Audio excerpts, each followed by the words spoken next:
Boom, what's up you guys? Welcome back to another members exclusive video and welcome back to another edition of Waves Place. Happy Thanksgiving week. We're off to a strong start. The markets are looking green as we officially kick off the holiday season. And it's incredibly refreshing to see considering last week was an absolute bloodbath. So you guys know the drill. Let's talk a little bit of macro to kick it off.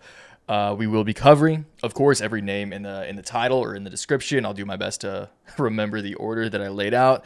But we'll kick it off with Nvidia just to keep it macro. Talk about what's going on now that we see a whole bunch of, the AI trade come back to life in a sense. We'll talk about that more, of course, as we dive in. But overall, we're halfway through the trading day. It's Monday. It's Thanksgiving week. It's 4-day trading. We love to see it. It's always kind of weird when, Thanksgiving is a weird one because it's Thursday, so you get Monday, Tuesday, Wednesday. Obviously, Thursday is off, and then Friday, you just come back in with a bang. So just given the fact that fear is still extreme, thank you, Ad. Fear is still in extreme territory. The whole time we've been in extreme territory, it hasn't made much sense to me just because there's no tangible reasons, at least in my opinion or in my view, for fear to be extreme, right? I get fear. I could see neutral branching into fear territory, just given just general uncertainty and some cracks forming beneath the surface, specifically within the AI trade.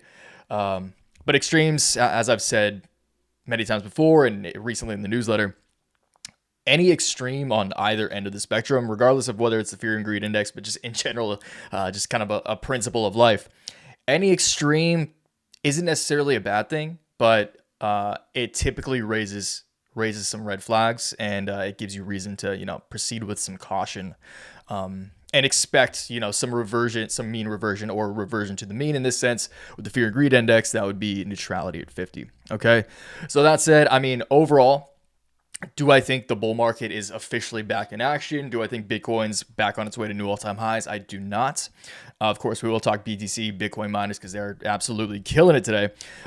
Which again, I love to see it. It's awesome to watch, the bounce, considering there was just such so the last week was a bloodbath, as I just said. But again, I want to make it clear that I'm personally not convinced that we're back to the races, but I do think the panic is over, again, given just how extreme. I've never seen the fear and greed index at a 6, which is what we saw last Friday morning before the markets bounced back. So all that said, let's dive into the charts. Nvidia bouncing, seeing a pretty impressive bounce today. We kicked off the day around 0, actually down close to 1%, maybe like half an hour after the market opened or something. But overall, this still, this chart still does not look good to me. I actually want to go back because my RSI isn't loading. Come on, RSI. Here, maybe I don't need these tabs anymore, so I'm actually just going to close these out. My Wi-Fi might be bogging. Okay, so RSI, you can see here. RSI on daily, and this doesn't mean that we need to get down here. I'm just saying that when it comes to, a proper correction, yes, Nvidia did, which is, the bull case for Nvidia. It successfully bounced or reclaimed levels above its 100-day moving average, which is this cyan line right here. Has managed to, successfully bounce off that. But we are printing what looks to me like a really, sloppy head and shoulders pattern right here. And, a lot of times with trading patterns, it doesn't need to look perfect. It's the psychological flow of the pattern and just that general trend of the pattern that makes a pattern. Okay, so even though this isn't by no means this is a textbook head and shoulders, we're still seeing an opposing shoulder or somewhat symmetrical shoulder forming here, following a big move up and a rejection in a sense. Okay, so rejection followed by a symmetrical trading range right here is, in my opinion, a head and shoulders. So, do I think Nvidia falls lower? Yes. Do I think it drags the markets lower with it? I honestly don't. I just think, as I've kind of been saying for, quite a while now, I do think that there's does it happen now? Maybe not. Maybe Nvidia rips to new highs. We'll see. But I do think that there's a solid chance that Nvidia does experience a cyclical rotation. As I just said, Google is absolutely crushing it today. Alphabet looks beautiful today. But I do think that there could be a rotation out of Nvidia just because it's gone so, like, just so high for so relatively fast for such a long period of time. There could just be a rotation out of the markets. And I'm not even saying it drags down the AI sector with it. I think it's possible that Nvidia capital flows from Nvidia. And this is wishful thinking in a sense. Capital flows from Nvidia into, those more kind of underappreciated sectors of the AI market, specifically small to mid cap. So again, I'm biased to think that, consider given my positioning in names like AI, Veritone, even like XPeng kind of falls into that category. But I think it's possible. I think that investors primarily are going to realize that, maybe the upside, especially for any investor who's gotten in at any point before, pretty much the summer of this year, it's, you made your gains, it's on to the next one. That's just general investor psychology. The upside Nvidia is there, but it's limited, and not so exciting relative to what it's experienced over the past few years, and definitely relative to what some of these more up and coming names are doing. Okay, so Applied Digital, we'll just look at this real quick. Applied Digital did perfectly test, like that's why I took the majority of profits. I'm holding the rest. It's similar to my Nvidia puts as a pure hedge to if we do see another leg lower. But in the next couple of days, if we do see green, and if we do, like if Applied Digital can really flip the switch, I'll just get rid of the puts. So because we've already 3x'd our returns on that. So this is, regardless, we're profiting from this position. And if we get a little more confirmation to the upside, I'll just close out the position. Hold my February Nvidia puts for the pure hedge. Okay, so APLD. Sorry, I was just thinking about what we're going to talk about next, because this is like this trade is almost over in my mind. Again, it's just a pure hedge. But what I do like to see is that APLD did perfectly retest this line of broken long-term support. You got, like, look at this. I'm telling you guys, this is the best trading pattern in the game. Okay, APLD near perfectly, did dip below it for a second in the panic, but overall bounced pretty perfectly off this line of clear broken long-term support as new resistance. And the thing is, like, the thing that really validates this pattern is the fact that there's nothing else here. For the most part, you could say there's this like kind of little gap here, but this is it, you guys. This is the hack. I haven't made the public video yet. I obviously do have the trader tips video, but APLD, this is the perfect example, and I've seen it in a couple other charts. I can't remember. Hopefully we'll stumble upon it as we go down the list here.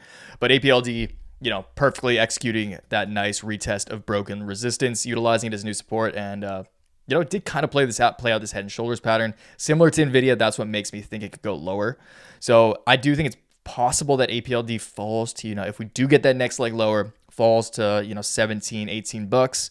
But we'll just see how it plays out. Right now, it's nice to see. It's refreshing to see the markets bouncing, and hopefully it can persist a bit. Okay, so that's APLD. Let's go to Opendoor. Let's go to the fun stuff. Opendoor absolutely crushing it today, which is awesome to see. And from a general, like, let's start with the objectively good stuff. So 1 day RSI has moved up, broken, again, similar to Nvidia, not came all the way down to those lows, but that's not necessary. But it is still more oversold than overbought. Whenever you're in purple, you're more towards oversold.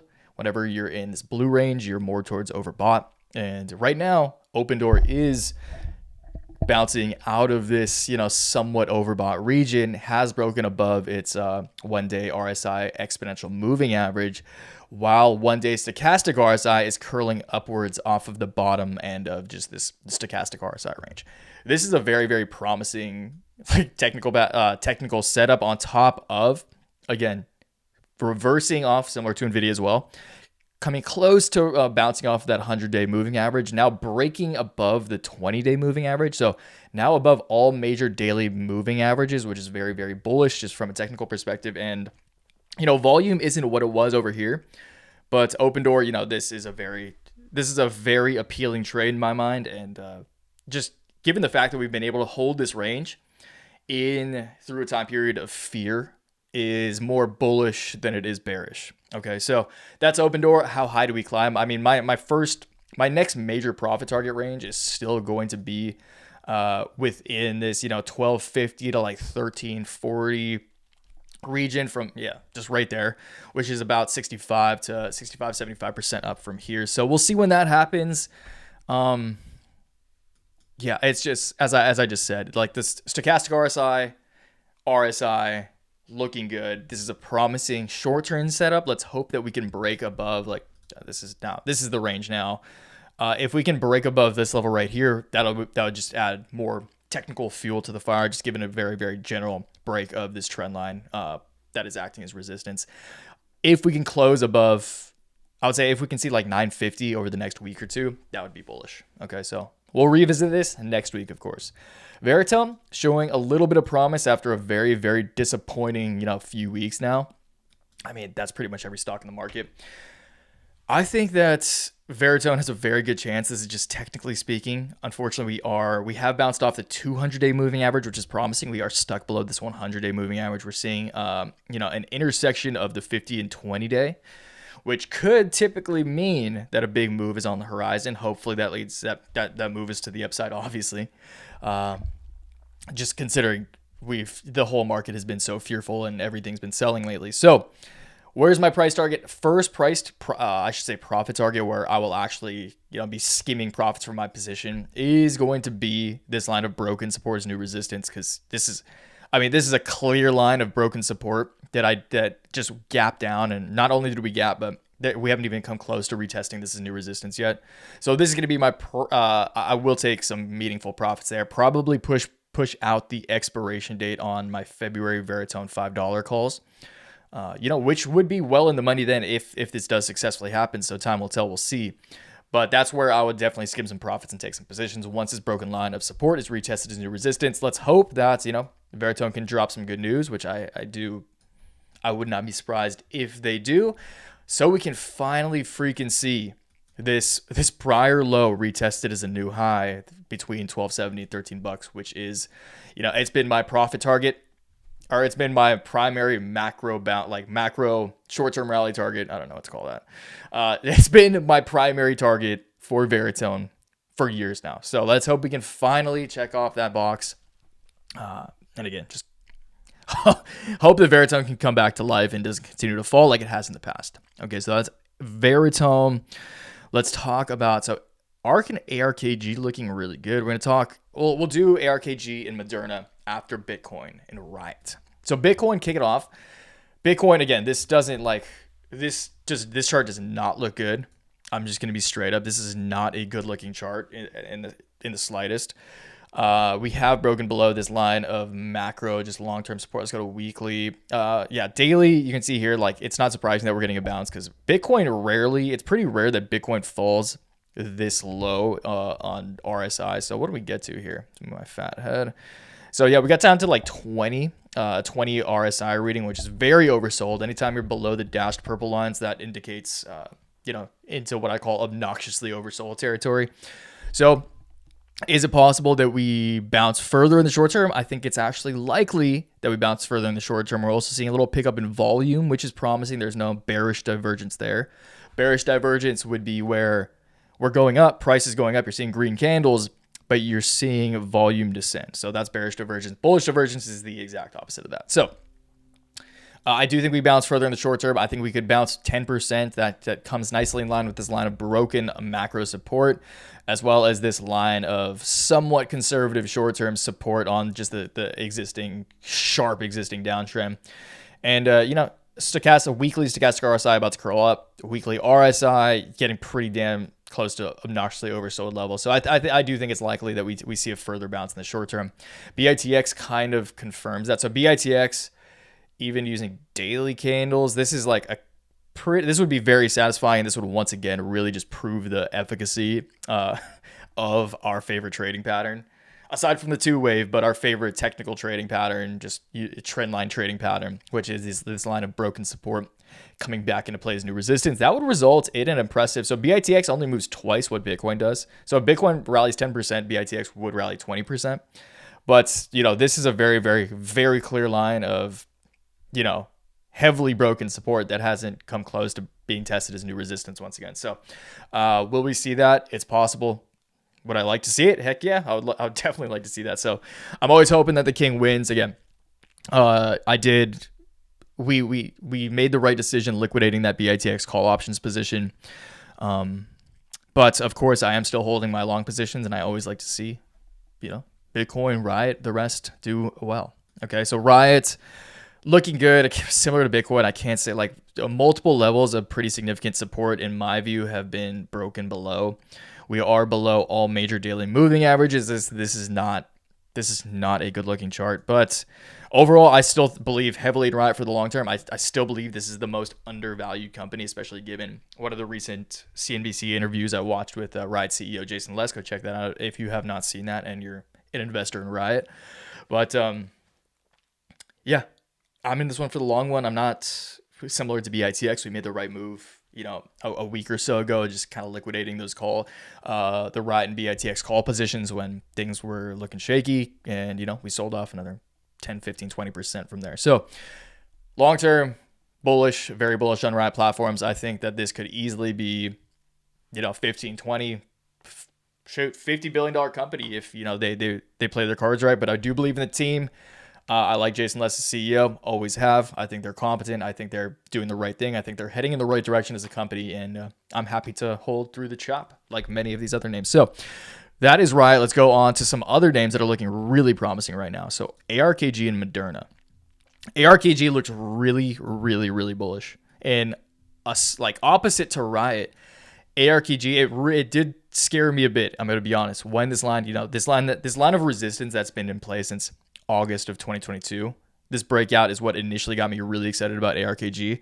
It did scare me a little bit that we broke back below this line of broken macro multi-year resistance as well as this line of short-term support.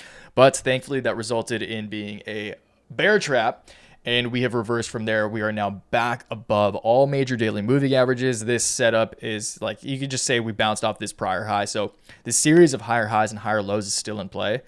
And I really wouldn't be surprised to see, over the next couple of months, us climb to $45, $50, and ultimately, hopefully at some point in 2026, this beautiful line right here, this line of broken support on what was a descending channel following ARK's massive rally, ARKG's massive rally in 2021, I do think that this can be retested as new resistance at some point in 2026. So this is an exciting trade. I did add significantly to this position last week. So I actually doubled the size of my call options position, and it is a sizable position within my common share portfolio as well. So on that note, I didn't shout it out yet. I don't even have the tab open, but it's the first link in the description of the video. I know most of you who are members of the YouTube channel are members of the portfolio group, but daily newsletters, daily trade alerts, an entire breakdown of my personal portfolio. You know the drill. That is the first link in the description of the video or in the pinned comments if I choose to make this public before Thanksgiving. So ARKG looking really bullish. I'm like, from a long-term perspective, this is the asymmetric risk profile of ARKG is incredibly appealing, especially given the fact that, many names relative to their 2021 crazy heyday highs are at their highs, if not beyond highs, especially within the AI sector. And, given names like Garden Health and Tempest AI that are in ARKG, those are AI adjacent or AI/biotech positions or companies.